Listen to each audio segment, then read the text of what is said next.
Good afternoon. I've just met with the Vice President, Secretary Blinken, Secretary Austin, the National Security Advisor Sullivan, and other members of the National Security Leadership Team, the Situation Room, to discuss our ongoing efforts to evacuate American citizens, third country civilians, Afghan allies, and vulnerable Afghans. And I want to provide the American people with a brief update on the situation in Afghanistan. Since I spoke to you on Monday, we've made significant progress. We've secured the airport, enabling flights to resume, not just military flights, but civilian charters from other countries, and the NGOs taking out civilians and vulnerable Afghanis. And now we have almost 6,000 troops on the ground, including the 82nd Airborne, providing runway security, the Army 10th Mountain Division standing guard around the airport, and the 24th Marine Expeditionary Unit assisting the civilian departure. This is one of the largest, most difficult airlifts in history, and the only country in the world capable of projecting this much power on the far side of the world with this degree of precision is the United States of America. We've already evacuated more than 18,000 people since July and approximately 13,000 since our military airlift began on August the 14th. Thousands more have been evacuated on private charter flights facilitated by the U.S. government. These numbers include American citizens and permanent residents, as well as their families. It includes SIV applicants and their families, those Afghans who have worked alongside us, served alongside of us, gone into combat with us, and provided invaluable assistance to us, such as translators and interpreters. The United States stands by its commitment that we've made to these people, and it includes other vulnerable Afghans, such as women leaders and journalists. In fact, working in close coordination with the management of the New York Times, the Washington Post, and the Wall Street Journal, we have successfully evacuated all 204 of their employees in Afghanistan on U.S. military aircraft earlier this week. We've established the flow of flights, and we've increased the number of people we're moving out of the country. We paused flights in Kabul a few hours this morning to make sure we could process the arriving evacuees at their transit points. But our commander in Kabul has already given the order for outbound flights to resume. Even with the pause, we've moved out 5,700 evacuees yesterday, and we're working on a variety to verify that number of the Americans who are still in country as we work on this, because don't have the exact number of people who are Americans who are there, and those who may have come home to the United States. We want to get a strong number as to exactly how many people are there, how many American citizens, and where they are. Just yesterday, among the many Americans we evacuated, there were 169 Americans who we got over the wall into the airport using military assets. We're also facilitating flights for our allies and our partners, and working in close operational coordination with NATO on this evacuation. For example, we provided overwatch for the French convoy bringing hundreds of their people from the French embassy to the airport. These operations are going to continue over the coming days before we complete our drawdown. We're going to do everything that we can to provide safe evacuation for our Afghan allies, partners, and Afghans who might be targeted because of their association with the United States. But let me be clear. Any American who wants to come home, we will get you home. But make no mistake, this evacuation mission is dangerous. It involves risks to our armed forces, and it's being conducted under difficult circumstances. I cannot promise what the final outcome will be, or what it will be, that it will be without risk of loss. But as Commander-in-Chief, I can assure you that I will mobilize every resource necessary. And as an American, I offer my gratitude to the brave men and women of the U.S. Armed Forces who are carrying out this mission. They're incredible. As we continue to work the logistics of evacuation, we're in constant contact with the Taliban, working to ensure civilians have safe passage to the airport. We are particularly focused on our engagements on making sure every American who wants to leave can get to the airport. Where we have been seeing challenges with Americans for Americans, we have thus far been able to resolve them. We've made clear to the Taliban that any attack on our forces or disruption of our operations at the airport will be met with swift and forceful response. We're also keeping a close watch on any potential terrorist threat at or around the airport, including from the ISIS affiliates in Afghanistan who were released from prison when the prisons were emptied. And because they are, by the way, and make everybody understand that the ISIS in Afghanistan have been the sworn enemy of the Taliban. I've said all along, we're going to retain a laser focus on our counterterrorism mission, working in close coordination with our allies and our partners, and all those who have an interest in ensuring stability in the region. Secretary Blinken is with me today, met this morning with our NATO allies in consultation about the way forward, so that Afghanistan cannot be used in the future as a terrorist base to attack the United States or our allies. For 20 years, Afghanistan has been a joint effort with our NATO allies.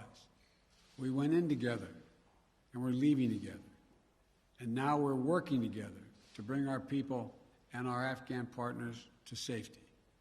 In the past few days, I've also spoken directly with the British Prime Minister, Mr. Johnson, Chancellor Merkel of Germany, and President Macron of France. We all agreed that we should convene, and we will convene, the G7 meeting next week, a group of the world's leading democracies, so that together we can coordinate our mutual approach, our united approach on Afghanistan and moving forward. We are united with our closest partners to execute the mission at hand. We've also discussed the need to work with the international community to provide humanitarian assistance, such as food aid and medical care for refugees who have crossed into neighboring countries to escape the Taliban, and to bring international pressure on the Taliban with respect to the treatment of Afghan people overall, but including Afghan, particularly women and girls. The past week has been heartbreaking. We've seen gut-wrenching images of panicked people acting out of sheer desperation. You know, it's completely understandable. They're frightened, they're sad, uncertain what happens next. I don't think any one of us can see these pictures and not feel that pain on a human level. Now we have a mission to complete in Afghanistan. It's an incredibly difficult and dangerous operation for our military. We have almost 6,000 of America's finest fighting men and women at the Kabul airport. And we're putting their lives on the line, and they're doing it in a dangerous place to save other Americans, our Afghan allies, and citizens of our allies who went in with us. You know, I talk to our commanders on the ground there every single day, as I just did an hour or so ago. And I made it clear to them that we'll get them whatever they need to do the job. They're performing to the highest standard under extraordinarily difficult and dynamic circumstances. Our NATO allies are strongly standing with us, their troops keeping sentry alongside ours in Kabul, as is the case whenever I deploy our troops into harm's way. I take that responsibility seriously. I carry that burden every day, just as I did when I was vice president and my son was deployed to Iraq for a year. There'll be plenty of time to criticize and second guess when this operation is over. But now, I'm focused on getting this job done. I would ask every American to join me in praying for the women and men risking their lives on the ground in the service of our nation. As events evolve over the coming days, my team and I will continue to share the information and update the American people on exactly where things are. We'll use every resource necessary to carry out the mission at hand and bring to safety American citizens, and our Afghan allies. This is our focus now. And when this is finished, we will complete our military withdrawal and finally bring to an end 20 years of American military action in Afghanistan. Thank you. May God bless you, our troops, our diplomats, and all those serving in harm's way. And now I'll take questions. AP, Zeke Miller. Thank you, Mr. President. You vowed that your election would usher in an era where the world can count on America to live up to its promises. You promised to leave Afghanistan, but you also promised not to help to bring out those who helped America in its war effort. We've seen these heart-wrenching images at the Kabul airport of people trying to get there, say nothing of the people who can't get to that airport. You made the commitment to get American troops out, to get American citizens out. Will you make the same commitment to those who assisted in the American war effort over the last 20 years, number one? And then number two, what is your message to America's partners around the world who have criticized not the withdrawal, but the conduct of that withdrawal and made them question America's credibility on the world stage? I have seen no question of our credibility from our allies around the world. I've spoken with our NATO allies. We've spoken with NATO allies, the Secretary of State.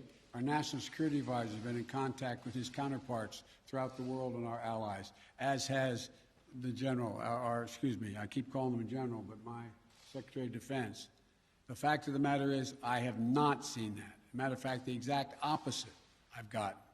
The exact opposite thing is we're acting with dispatch. We're acting, committing to what we said we would do. Look, let's put this thing in perspective here. What interest do we have in Afghanistan at this point with al-Qaeda gone? We went to Afghanistan for the express purpose of getting rid of al-Qaeda in Afghanistan, as well as getting Osama bin Laden. And we did. Imagine, just imagine, if that attack, if bin Laden had decided with al-Qaeda to launch an attack from Yemen, would we ever gone to Afghanistan? Would there ever be any reason we'd be in Afghanistan? Controlled by the Taliban? What is the national interest of the United States in that circumstance? We went and did the mission. You've known my position for a long, long time. It's time to end this war. The estimates of the cost of this war over the last 20 years range from a minimum of $1 trillion to a think tank at one of the universities saying $2 trillion. That's somewhere between $150 million a day and $300 million a day. The threat from terrorism has metastasized. There's a greater danger from ISIS and al-Qaeda and all these affiliates in other countries by far than there is from Afghanistan. And we're going to retain an over-the-horizon capability that if they were to come back to be able to take them out, surgically move. So this is where we should be. This is about America leading the world, and all our allies have agreed with that. And by the way, before I made this decision, I was at the G7 as well as met with our NATO partners. And I told them all, every one of them knew and agreed with the decision I made to jointly end our involvement in Afghanistan. The first part of your question was, I can't remember now. Would you commit to the same commitment? Would you make the same commitment to bring out Afghans who assisted in the war effort? Yes, we're making the same commitment. There's no one more important than bringing American citizens out. I acknowledge that. But they're equally important almost is all those SIVs we call them, who in fact helped us. They were translators. They went into battle with us. They were part of the operation. As well as we're also trying to get out as many NGOs, non-government organizations, women's organizations, et cetera. We're doing all we can. In the meantime, Secretary Blinken and I am going to be working with our allies to see to it that we can bring international pressure on the Taliban they're looking to gain some legitimacy. They're going to have to figure out how they're going to maintain that country. And there's going to be harsh conditions, strong conditions we're going to apply, and it will depend on whether they get help based on whether or not how and well they treat women and girls, how they treat their citizens. So this is just beginning on that score. Are you willing to stay past the 31st to make that happen, to bring all the Americans out, to bring those SIVs out? I think we can get it done by then, but we're going to make that judgment as we go. Now, Justin Sink of Bloomberg. Mr. President. You just said that you would keep a laser focus on counterterrorism efforts and that you don't see as great of a threat of terrorism from Afghanistan as other parts of the world.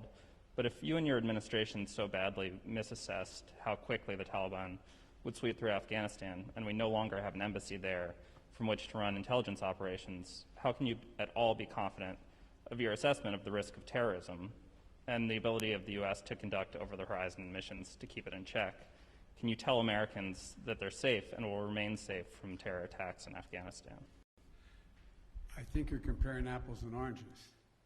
One question was whether or not the Afghan forces we trained up would stay and fight in their own civil war they had going on. No one, I shouldn't say no one, the consensus was that it was highly unlikely that in 11 days they'd collapse and fall and the leader of Afghanistan would flee the country. That's a very different question than whether or not there is the ability to observe whether or not large groups of terrorists begin to accumulate in a particular area in Afghanistan to plot against the United States of America. That's why we retained an over-the-horizon capability to go in and do something about that if that occurs. But in the meantime, we know what's happened around the world. We know what's happening in terms of what's going on in other countries where there is a significant rise of terrorist organizations in the Middle East, in East Africa, and other places. And so the bottom line is we're dealing with those terrorist threats from other parts of the world and failed states without permanent military presence there. We have to do the same in Afghanistan. Sir, just on that initial assessment, we learned over the last 24 hours that there was a dissent cable from the State Department. Sure. Saying that the Taliban would come faster through Afghanistan. Can you say why, after that cable was issued, the U.S. didn't do more to get Americans out? All kinds of cables, all kinds of advice. If you notice, it ranged from this group saying that they didn't say it'd fall when it did fall, but saying that it would fall, to others saying it wouldn't happen for a long time and they'd be able to sustain themselves through the end of the year. I made the decision. The buck stops with me. I took the consensus opinion. The consensus opinion was that, in fact, it would not occur, if it occurred, until later in the year. So it was my decision. Now, my next is Stephanie Ramos, ABC. Thank you, Mr. President. 2 questions for you. The military has secured the airport, as you mentioned, but will you sign off on sending U.S. troops into Kabul to evacuate Americans who haven't been able to get to the airport safely? We have no indication that they haven't been able to get in Kabul through the airport. We've made an agreement with the Taliban thus far. They've allowed them to go through. It's in their interest for them to go through.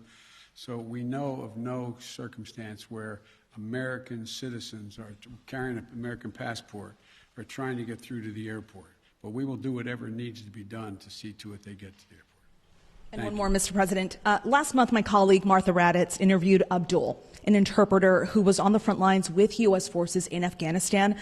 Overnight, we received a photo of Taliban militants coming to the door of his home, literally hunting him down. Thankfully, he was able to escape, but he is obviously still in mortal danger. What would be your message to Abdul, his wife, and his 3 young daughters?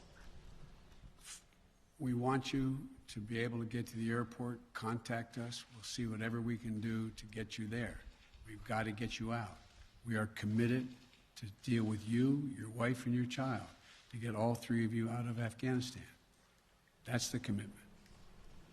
Thank you, sir. Meredith Lee of PBS NewsHour. You mentioned just now using every resource available for evacuations. Why haven't you ordered the military to expand the security perimeter around the Kabul airport? Do you have any plans to do so, given that will likely require more U.S. troops?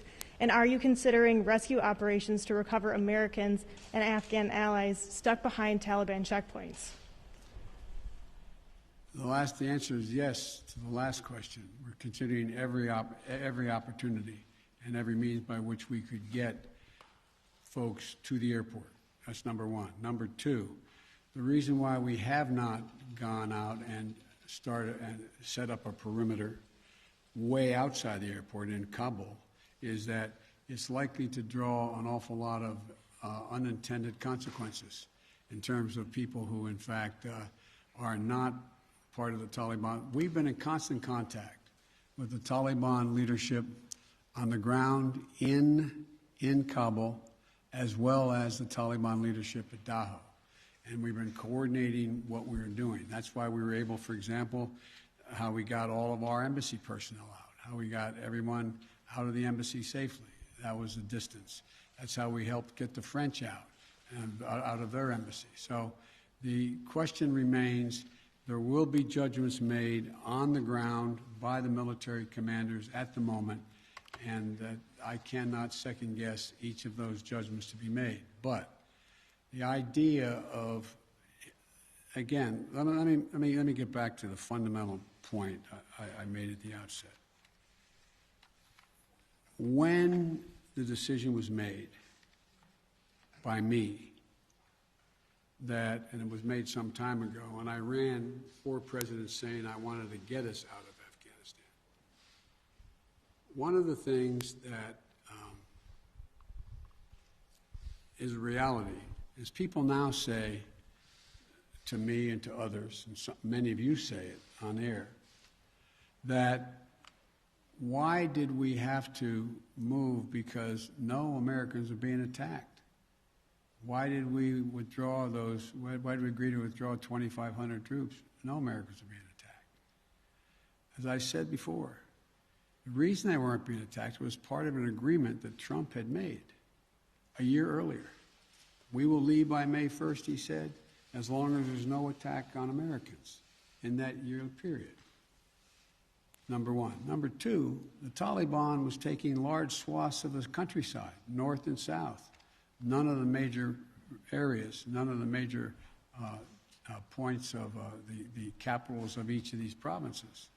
But they were all over the country. And the idea that if I had said on May the 2nd or 3rd, we are not leaving, we are staying, does anybody truly believe that I would not have had to put in significantly more American forces, send your sons, your daughters, like my son was sent to Iraq, to maybe die? And for what? For what?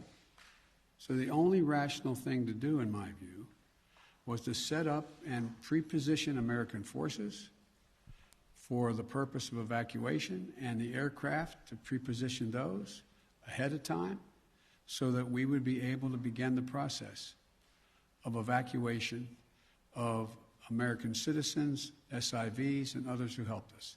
The last point I'll make is this. Look, if we had decided 15 years ago to leave Afghanistan, it would have been really difficult. If we decided 5 years ago, if we continued the war for another decade and tried to leave, there's no way in which you'd be able to leave Afghanistan without there being some of what you're seeing now. But what we've done so far is we've been able to get a large number of Americans out, all our personnel at the embassy out, and so on. And thank God, so far, knock on wood, we're in a different position. Scott Detro. Scott, NPR. Thank you, Mr. President. I just want to follow up on something you said a moment ago. You said that there's no circumstances where American citizens cannot get to the airport. That doesn't really square with the images we're seeing around the airport, with the reporting on the ground from our colleagues who are describing chaos and violence. Are you saying unequivocally that any American who wants to get to the airport is getting there and getting past the security barrier and to the planes where they want to go? I thought the question was, how can they get through to the airport outside the airport? And the answer is, to the best of our knowledge, the Taliban checkpoints, they are letting through people showing American passports. Now, that's a different question when they get in the rush and crowd of all the folks just outside the wall near the airport. That's why we had to, I guess, was it yesterday or the day before, we went over the wall and brought in, how many? 169 Americans. So it is a process to try to figure out how we deal with the mad rush of non-Americans, those who didn't help, those who were not on the priority list, just any Afghan to be able to get out of the country. And so my guess is that no matter what, under what circumstances there's not a whole lot of Afghanis, there's a whole lot of Afghanis that just as soon come to America, whether they're any involvement with the United States in the past at all, rather than stay under Taliban rule or any rule. So what I was saying is that we have an agreement that they will let pass through the checkpoints that the Taliban control, let Americans through. But given this, given the negotiations with the Taliban, the scenes that we're seeing, can you just fully explain why the plan wasn't to go ahead with these evacuations of both Americans and allies before the drawdowns began, before Bagram was closed, looking back several months? Because whether it was now or several months from now, there seems to be a broad consensus that the Taliban would make these gains and these would be needed at some point. Well, yeah, at some point. But the point was that although we were in contact with the Taliban and Doha for this whole period of time, at some point wasn't expected to be the total demise of the Afghan National Force, which was 300 persons. Let's assume the Afghan National Force had continued to fight and they were surrounding Kabul. Be a very different story. Very different story. But the overwhelming consensus was that they were not going to collapse. The Afghan forces, they were not going to leave. They were not going to just abandon and then put down their arms and take off. So that's what happened. Thank you very, very much. Thank you. Why do you continue to trust the Taliban, Mr. President? Why do you continue to trust their pledges, Mr. President?